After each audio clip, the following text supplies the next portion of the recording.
How's it going, everybody? I'm Lewis. We've got a developer blog from the Old School RuneScape team all about seasonal Deadman mode. Since the start of Deadman seasons, there's been a lot of feedback about changes they could implement both in this current season and the next. Seeing as all of these changes are balancing updates to their own update, they won't be polling anything. However, they are keen to hear our feedback and opinions about any and all of the suggestions.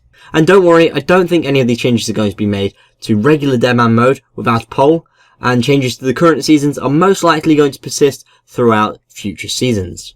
So let's start off by having a look at the current season. Changes to the experience lost on death. Dying in Deadman mode is harsh, and can be especially annoying if you die to someone that is considerably higher level than you. They want to make it so that the combat level of the person that kills you will impact how much experience you lose when you die. Meaning dying to someone that's significantly higher level than you will be much less punishing than dying to someone at the same level as you. They've come up with a formula to create a multiplier to the regular experience lost here. It's going to be the combat level of the killer minus 121 over 125 times the combat of the victim minus 40 all over 10. The result of this formula means that dying to someone near your level will be about the same as dying is now, but dying to someone that's significantly different level to you, or higher, then you will actually lose a lot less. Next, changes to the items lost on death. Again, the harsh punishments in Deadman mode can be hard to deal with, and while they want to keep death scary in Deadman mode, they also want players to feel that they can rebuild if they put a little bit of effort into it. In order to do this, they want to reduce the number of items lost in your bank from 28 to 10, in hopes of keeping a good reward for the killers and reducing the punishment of dying to make rebuilding a lot easier.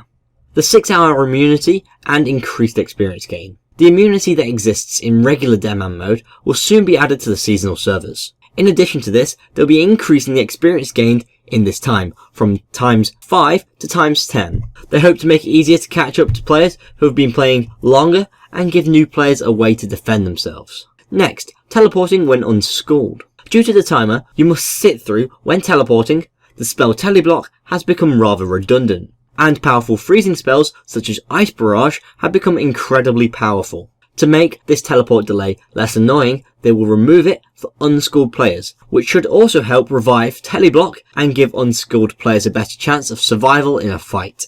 The final change for the current season is unnoting items. Being able to unnote items at the bank has been rather controversial in Deadman mode. It allows players who are under attack to tank by unnoting food and potions to stay alive. They've got a few options which they could potentially make work.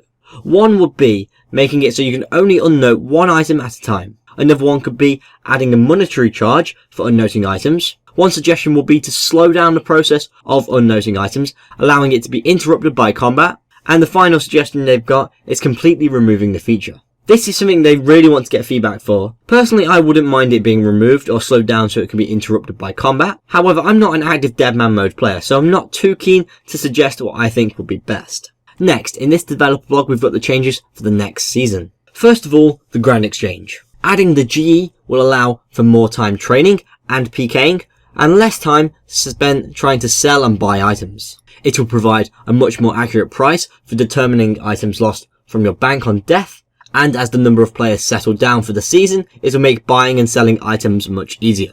Overall, it will be a quality of life update that will let more players focus on the PvP experience that Deadman mode is meant to be all about. Another change they want to have for the next season is experience rates depending on your level.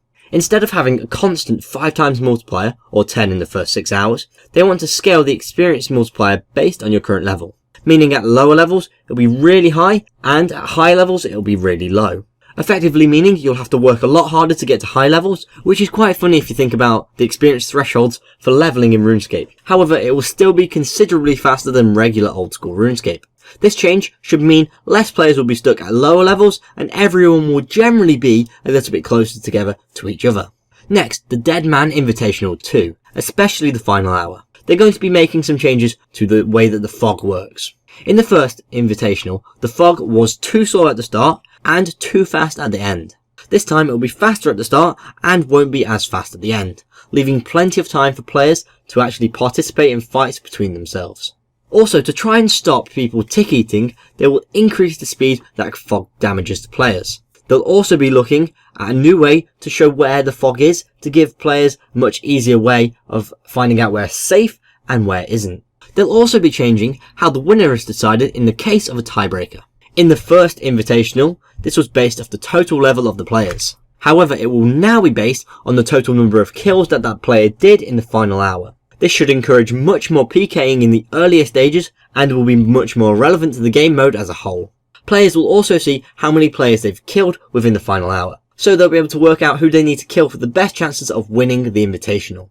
As always, the Old School RuneScape team are very keen to hear our feedback. Personally, I'm not a Deadman seasonal player, so I feel I've got very little opinion about either way. However, I must say that this first season should probably have lasted between 1 and 1.5 months, so that all the little niggles that this developer blog is addressing could have been sorted out much easier and faster for the second season. But I don't think they did this because the Old School RuneScape team might have been a little bit too keen to get the seasonals going after the success of the first Invitational. Most of these changes in this developer blog I have no huge objections against. There are a few things which I'm thinking, hang on, Deadman mode is meant to be really harsh. However, I think in the seasonal context, maybe it should be somewhat easier. If you want to discuss this developer blog, please go on the forums or do so in my comments below. If you want to watch my video on the latest Old School RuneScape poll, please click here for the Clue Scroll expansion. And if you want to watch my video on the latest Old School RuneScape update, please click here for bank placeholders and player IDs. If you've enjoyed this video, please like and share, and if you want to keep up to date with the Old School RuneScape updates, DevBlogs and polls, please subscribe. I've been Lewis, thanks for watching, goodbye.